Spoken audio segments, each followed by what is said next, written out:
Chapter 7. 7 is such a great chapter because they are a family of 4 boys. What are you going to do with that?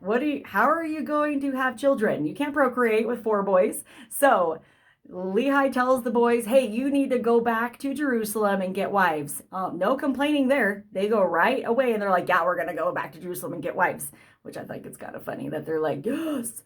So they go and they know this family. The dad is named Ishmael. He's got a bunch of daughters. And so they go to him and go, hey, you're going to come to the wilderness with us and we're going to marry your kids.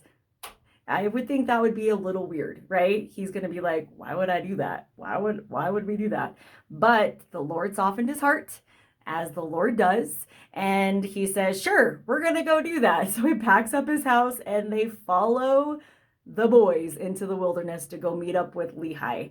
But a couple of days in, they're having second thoughts, right? Who wouldn't? Who wouldn't have second thoughts about this plan? So they kind of have this divide. Laman and Lemuel and some of the daughters start rebelling, and they're like, we want to go back to Jerusalem. This is a stupid, stupid plan.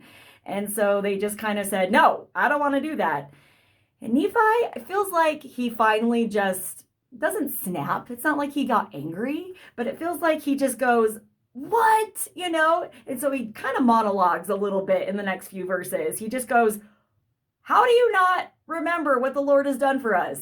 You saw an angel. How do you forget that? How do you forget all the things that he's done? He's delivered us out of the hands of Laban, right? Laban was that was a hard thing, but we did it and the Lord helped us.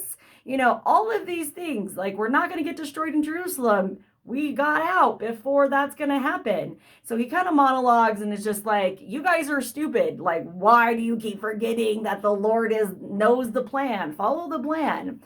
So then after he does that, the Laman and Lemuel are pretty mad because he's the younger brother. It's like they're pretty prideful at this point. So they just say, you know what? We don't like you. And they bind him. They tie him up. And Nephi prays. I love this. He prays and just says, hey, untie me, which he does. Lord helps him, and he just says, and then, so he gets untied, and then one of the daughters and the mom goes up to Laman and Lemuel, and they're just like, cool your jets. We got to do this. And then it all switched.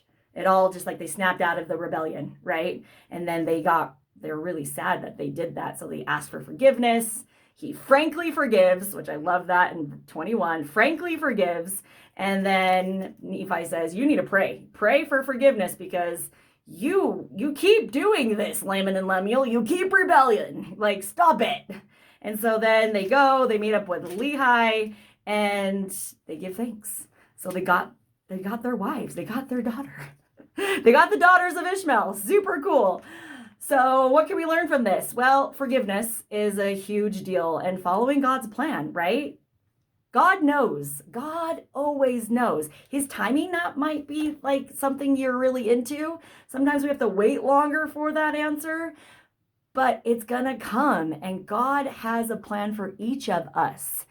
And forgiveness, that's a huge thing. You're going to run into people that are going to wrong you, do dumb things. Like there's a lot of dumb stuff in this world. But forgiveness is key. Forgiveness is how you can keep yourself centered and your mark on Jesus Christ.